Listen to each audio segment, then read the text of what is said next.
Hello, the students of class 9 and 10. How are you? I think you are all well by the grace of Almighty. I am also well. Today, I am here with you, Chandan Devanath, Assistant Teacher, Kumila Modern High School. Today, I am here with you to take a new class, and it is about completing sentences. Dear students, you know it is a very interesting topic for you because you can write any sort of answer by following the rules of grammar. That's why it's actually more interesting for you. There is no binding what should be the answer here except some of proverbs. But you can write whatever you like by following the rules of grammar. That's why it is mandatory for you to maintain the rules of grammar. Today I am discussing with you some of important rules which have come mostly in your exam. So try to understand and try to note this to the copy of yours. So you better take a pen and a copy with you so that you can take notes from the important matters from the board. So you better look at the board at first. Now at first I want to write down the example so that you can easily understand this what should be the answer of the next. So try to understand the sentence. This is most important. Work first, last. Then you can get the dot dot in a sentence. Look at the board. It is important for you to look at some of words. That means I want to tell you that it should be the clue of a sentence. You try to identify the word in a sentence, then you follow the rules of grammar. In this sentence, the target of us is last. You have to know that last should be meaning of the negative form. If you get the last in a sentence, so rule should be like that. If it is last in a sentence, then you have to put subject, then write could, should, or might. It is better to write should or might. It is better to write should or might. Then these are the modal verbs. After modal verb, then you have to write down the main verb of present form, then object. Main verb of present form, then object. This is the rule of last. If you get last in a sentence, then you have to write down the rest part of the sentence like that. Is it clear? Okay. So try to understand the answer. What first last? You should miss the trend. You should miss the trend. This is a sentence. Okay. So it's important actually. Most probably you will get this in the exam because it's most important. I want to give you another example so that you can understand this. Okay. This is the second example for us. Take an umbrella. Take an umbrella. Take an umbrella lest. Take an umbrella lest. So what should be the answer? By following this rule, then you can write the answer. Take an umbrella means you have to be remembered that you have to be more careful to write down the person is in a sentence. Look at here. These are the imperative sentence. This is also imperative and this is also imperative. So when you start to write down the sentence, you will remember that if subject is not available in a sentence in imperative, then it should be indicate to the second person, you. So that's why it is better to write down the you here. Then it will be more appropriate. So take an umbrella lest. You should or might, whatever you like, you can write. Okay, you can write whatever you like. You should or might drench in rainwater. Drench in rain water. Okay, This is the important rule for you. If it is less, then what should you do? I am telling you this again. After subject, then you should write should or might, then main verb or present verb, then object. By following this rule, then you can write the rest of the sentence. Okay, go through the next rule. I want to write down the sentence at first, then it's easy for you what should be the next part of the answer. Okay, it was long time since, then you can get the rest part of the sentence. So what is the indicator here? The indicator is here is since. If it is since in a sentence, then it should be since, as if, as though. Since, as if, as though. Look at here. I am going to discuss the rule at first, then I have to write down the answer.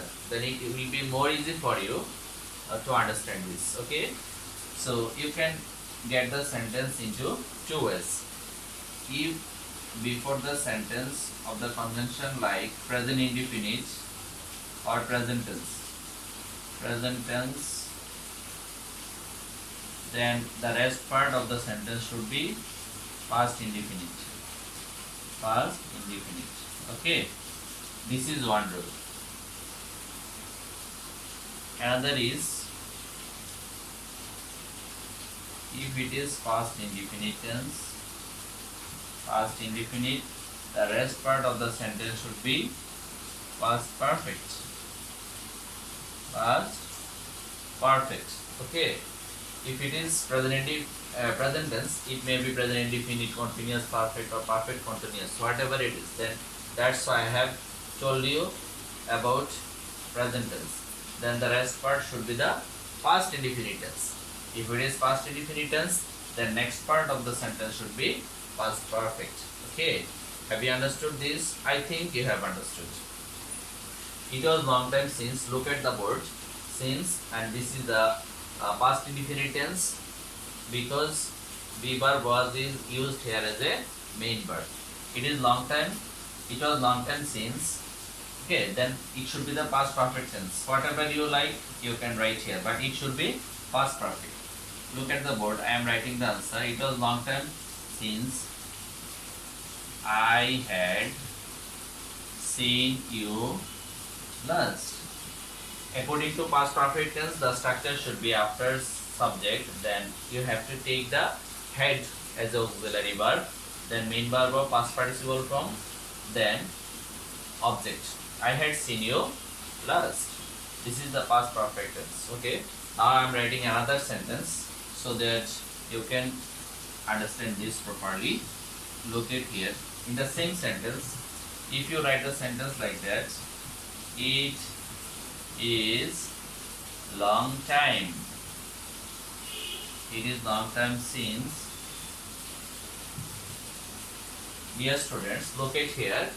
It was, this is the past indefinite, but it is here is. So this is the present indefinite tense. So the next part should be the past indefinite tense. Okay, we remember that.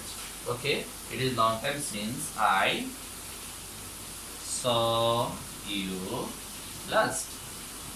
I saw you last. This is the past indefinite tense. Try to differentiate between these two, then you may be more clarify about this. Okay, this is past perfect and this is past indefinite. I think you can understand this properly. Now I am going to discuss another new rule for you.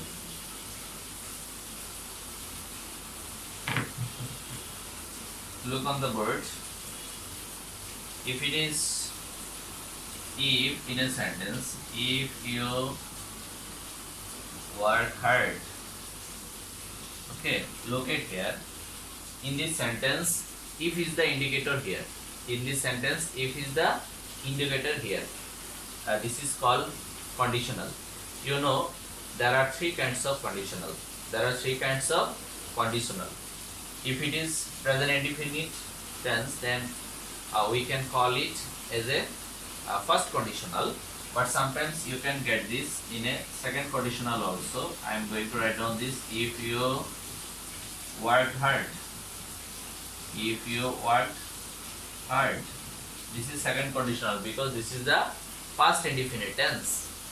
But if you had worked hard, if you had worked hard, if you had worked hard, and this is the third conditional because it is present indefinite tense, that's why it is called first conditional. It is past indefinite tense, that is why it is called second conditional. If it is past perfect tense, that's why it is called third conditional. So what should you do? What should you do? The rest part of the sentence. Try to understand this. I am going to discuss the rule at first, then I have to write down the answer. Then it will be more easy for you. Try to look at this. Dear students, you have to understand that if carries to modal verb. If carries to modal verb. Be remembered that. And this is subordinate clause and it is complex sentence. That's why you have to take the another principal clause. So what should be the rule of the principal clause? Now I am discussing this about. Okay. Write down the subject. That means you have to take noun or pronoun here. Then you have to take the modal auxiliary verb. You can take modal auxiliary verb shall, oblique will, oblique can, oblique may, then main verb or present form, then object. By following the rule like that, then you can write whatever you like most. And it should be meaningful. Be remembered that it should be meaningful. If you work hard, you will succeed in life or you will shine in life. That's same. You will shine in life. You will shine in life. Okay. You will shine in life. Okay, go to the next one. If you work hard, and this is the second conditional. This is the second conditional. Okay. If it is second conditional, then you have to follow the rule like that. Second conditional, then it should be subject, modal verb of should, then it would be would, then it would be could, then it would be might, then main verb of present form, then object. Okay, so I am writing this in a same sentence so that you can differentiate between among this one. So if you work hard, then the answer should be you will convert it to would, because this is the second condition and this is the past indefinite tense. That's why you would shine in life. You would shine in life. Okay, go to the next one. If it is second conditional, then the answer should be like that. Okay, if it is third conditional, what should you do? At that time, you should write down the answer like that. Subject, then should have, then would have, then would have, then write might have, then plus B3 object. B3 plus object. And this is the third conditional. Okay, by following this rule, then you can write down the answer. Can you write it? Okay, maybe you can do this. I am writing the answer again for you. Then the answer should be you would have shown in life. This is the past perfect tense and this is the third conditional. This is the third conditional. Okay, you better use the rest part of the modal verb also. It is not mandatory to write down only would. Okay, you can write down the rest part of the modal verb also. Okay. Okay, dear students, I think you can understand this. about conditional. Now I want to discuss some of more rules, the rest part of the sentence.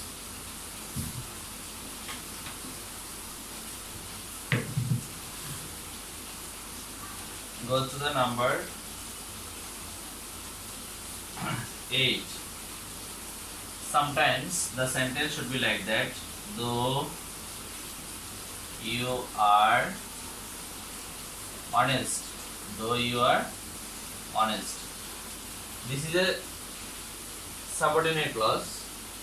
Though is the indicator here. If it is though in a sentence, what should you do? If it is though, then the consecutive of the sentence. That means if it is present tense, the rest part should be the present tense. If it is past tense, the rest part should be the past tense. Is it clear? So look at here. Though you are honest, though is indicator here in the opposite one. The rest part of the answer should be the opposite one. And what should you think? The answer should not be like this. Then it should be the opposite one. And this is the indicator here. You have to understand this. If it is though or although in a sentence, the rest part of the answer should be the opposite meaning, and it should be the same tense of the of the before of the sentence. So it is in present tense. Though you are honest, though you are honest. This is the present tense. The answer should be the present tense also, but it is the opposite one. Though you are honest, you will be punished. Okay, you will be punished.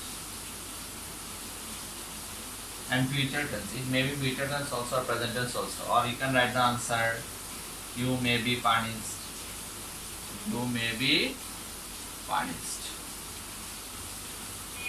Okay, but it should not be thought like that. If anyone is honest in our society, on the contrary, you have to reward them. But sometimes we can see that it should be the opposite one also. At that time we have to use the though or although in a sentence. Is it clear? I think you can get a clear idea about this. Then we go to the discuss another important rule, and it is about since